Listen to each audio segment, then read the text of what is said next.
Berfirmanlah Tuhan kepada Samuel. Berapa lama lagi engkau berduka cita karena Saul? Bukankah ia telah kutolak sebagai raja atas Israel? Isilah tabung tandukmu dengan minyak, dan pergilah.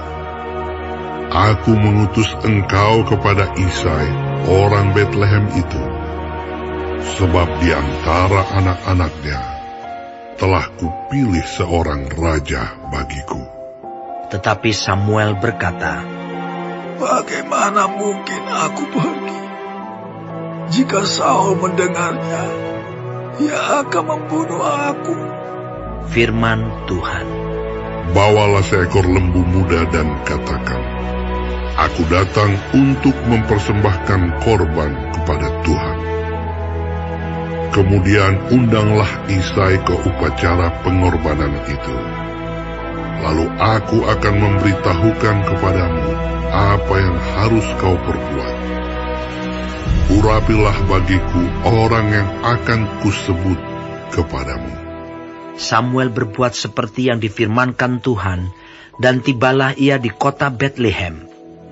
Para tua-tua di kota itu datang mendapatkannya dengan gemetar dan berkata, adakah kedatanganmu ini membawa selamat? Jawabnya, ya, benar. Aku datang untuk mempersembahkan korban kepada Tuhan. Kuduskanlah dirimu, dan datanglah dengan daku ke upacara pengorbanan ini.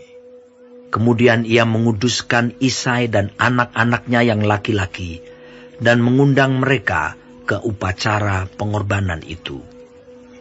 Ketika mereka itu masuk, dan Samuel melihat Eliab, lalu pikirnya, sungguh, di hadapan Tuhan sekarang berdiri yang diurapinya. Tetapi berfirmanlah Tuhan kepada Samuel, janganlah pandang parasnya atau perawakan yang tinggi, sebab aku telah menolaknya. Bukan yang dilihat manusia yang dilihat Allah. Manusia melihat apa yang di depan mata, tetapi Tuhan melihat hati. Lalu Isai memanggil Abinadab dan menyuruhnya lewat di depan Samuel. Tetapi Samuel berkata, orang ini pun tidak dipilih Tuhan. Kemudian Isai menyuruh Syama lewat.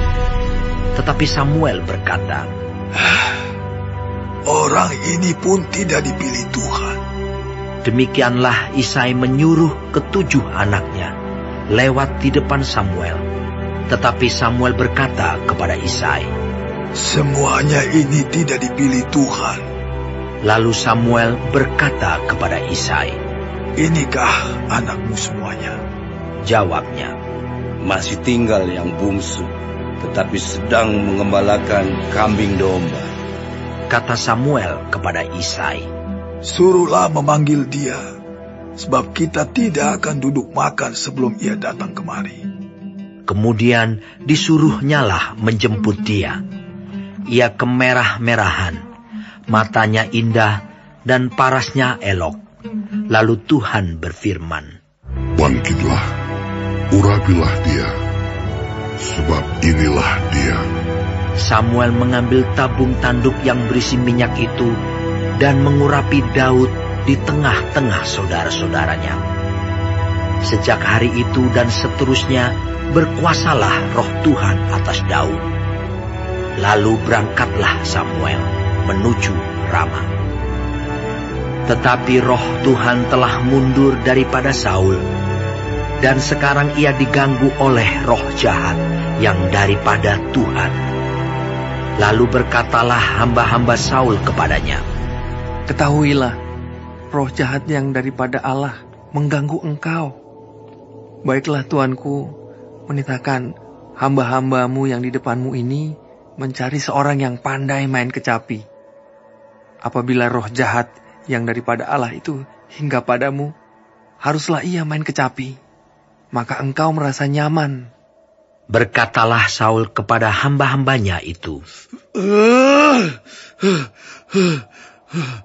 carilah bagiku seorang yang dapat main kecapi dengan baik, dan bawalah dia kepadaku.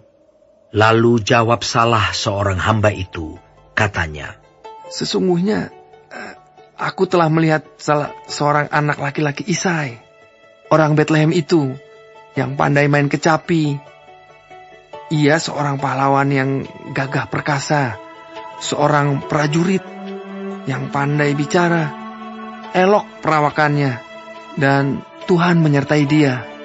Kemudian Saul mengirim suruhan kepada Isai dengan pesan, "Suruhlah kepadaku anakmu Daud yang ada pada kambing domba itu." Lalu Isai mengambil seekor keledai yang dimuati roti, sekirbat anggur, dan seekor anak kambing. Maka dikirimkannyalah itu kepada Saul dengan perantaraan Daud, anaknya. Demikianlah Daud sampai kepada Saul dan menjadi pelayannya. Saul sangat mengasihinya, dan ia menjadi pembawa senjatanya. Sebab itu Saul menyuruh orang kepada Isai mengatakan, "Biarkanlah Daud tetap menjadi pelayanku, sebab aku suka kepadanya." Dan setiap kali apabila roh yang daripada Allah itu hingga pada Saul, maka Daud mengambil kecapi dan memainkannya. Saul merasa lega dan nyaman, dan roh yang jahat itu undur daripadanya.